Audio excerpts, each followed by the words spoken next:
Hello and welcome to the video. This is a first look at this model here. Well, not a first look for me, but for some of you it may be. Now this is the ZOHD Nano Talon EVO. This is the updated version of the very popular Nano Talon from ZOHD. In fact, I've still got my original here and fly it regularly. The really cool thing about this model is that there's loads of room inside for bits and pieces and electronics, and there's also the ability to take it apart. It's all held together by clips and magnets, so it's very transportable. But it looks like ZOHD has been listening to feedback from pilots, and the new EVO has some very welcome improvements on that already very capable model. Now, some of you may have seen this black edition of the Nano Talon kicking around on some other review channels, and I have had mine here too. In fact, I've been using it to test fly. It's been the vehicle that I've been using with the ZOHD co-pilot system and their new FPV camera setup too, and it has been an absolute joy to fly. But I thought there's no point in me making a video showing you something that isn't available. This black edition was only made available to certain pilots and people who followed ZOHD on the Facebook group.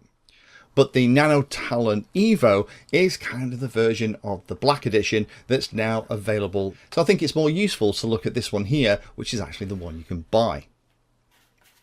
So this update comes about 3 years after the original plane was first envisioned by ZOHD. The overall external dimensions are exactly the same. So it has a wingspan of 860mm, a length of 570mm, making it very compact. The motor, ESC, servos have all been upgraded. The propeller's slightly different, the way it attaches is different. The flying weights are just a touch over 360 grams without anything else. And this will take bigger batteries than the original, but we'll get into that in a minute. Taking it out the box is exactly the same as the original ZOHD Nano Talon. It's very straightforward and it's pretty obvious how it goes together. Now, the only thing that's going to be really different here, if you've watched any of the original videos, is the motor mount is separate. And I'm guessing that was just to protect the longer shaft at the back, because when I come on to the differences, we will be coming back to that motor. Now, to install it, I'd recommend just gently tugging and pulling through the ESC wires from the belly underneath to pull it into position. Then the motor mount is actually held in place with one screw. So with the motor installed, the rest of the setup is very similar if you've seen any other Nano Talon builds. With the exception of the spar is now one long piece and much longer, goes all the way through the middle of the body. And then the wings just push home onto those and snap onto the servo horns in the middle. Again, all the servos are in the center of the plane, which means that anything that gets damaged, like a wing, has no servos inside, so replacements are easy to swap over. The tail pieces just slide into place. You might have to just wiggle them slightly to line them up again with the servo horns. The tolerances for the servo pieces here feel slightly better than the original version, so it looks like that's also another improvement that they've done that they're not talking a lot about. Then you have the cover that goes over the middle, which is the electronics bay, and then you have the battery piece, and it's all held in place by one little screw. So assembly and disassembly is absolutely tool free. The only other thing you're going to need to do on this particular version is you are going to have to install the skid plate that comes as part of the EVO. Goes in this position. There's a little notch at the back which helps you line it up to be perfectly central. Just pop it into place and then use firm pressure from your thumb and take your time and just make sure there's no air bubbles, and that will also help protect the model when it comes down and it's not landing in anything apart from nice soft grass. So that's the model altogether. Let me talk a little bit about what has changed on this EVO from the original version. The first one that you've already spotted as I've done the build is that the wings are now straight and level. They're not gently angled up. Now in the new configuration, the plane is just as easy to fly, just as responsive and just as fun and stable. But those longer spars do mean that the wings are an awful lot more rigid as well.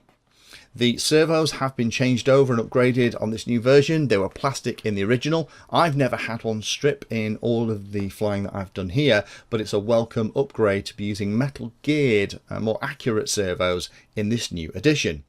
The ESC has been uprated too. This time it's a 30 amp ESC and they've increased the current capacity of the integrated battery eliminator circuit. We now have a 2 amp switched BEC, much more efficient and also capable of running things like the ZOHD Copilot or a flight controller if you want to put one in. The battery bay has been completely redesigned. So gone are the dual layer of balsa wood that sits at the bottom. It's been tidied up an awful lot. So there is a lot more room in here for if you wanted to use lithium ion batteries or 3 or 4S packs. And this is a very efficient model. You can get some pretty long flight times, but even longer now because of the bigger battery bay. To keep everything cool, the inlet has been improved. It's been opened up slightly in the nose. In my other one, I put the cover over it for an action camera, but I've never actually used it for that. But more air coming through the model is always a good thing to keep everything nice and cool. There is the optional belly cam that comes in the kit as well. Now this is obviously built for a GoPro style camera and it is held in place. It slides into the belly position and you're going to have to route the ESC cables around it. Again, this is only going to fit very specific types of camera, but it's nice that they've thought about that, including the mounting pieces, and no doubt there'll be lots of designs on places like Thingiverse for 3D versions for Runcam 5s and other popular action cameras. A couple of other neat touches too. There is a texture on the side for launch. This is very welcome, particularly on very cold, wet days where you're flying. It really helps you get a good grip on the side when you're doing a hand launch. That Teflon bottom cover is obviously a new addition to protect the bottom of the plane as well. But one of the most welcome changes, I think for me, is actually the change to the way that the prop fits onto the back of the model. Gone is the original screw-on prop, and we now have a much more conventional longer shaft which is held in place with a nylock nut, and that means you can very easily get hold of replacement props from lots of different places and pop them on. The propeller on this is a 6x3, so if you have one of those in your spares bin, you don't have to try and get hold of one of the specialized ones from ZOHD. You can just use whatever you've got. Flying it is as fun as the original. The improvements make it a lot more precise and a lot more fun to fly. I imagine in the short term this means that the original Talon that isn't the EVO is hopefully going to come down in price and be an absolute bargain for those of you that haven't made the jump to try one of these excellent little models already. But if you've been thinking about one and umming and ahhing, this is the one that I would recommend that you buy, simply because of all these additional upgrades make it a much better model, and that portability and the fact that all the servos are in the middle, it's so easy to set up.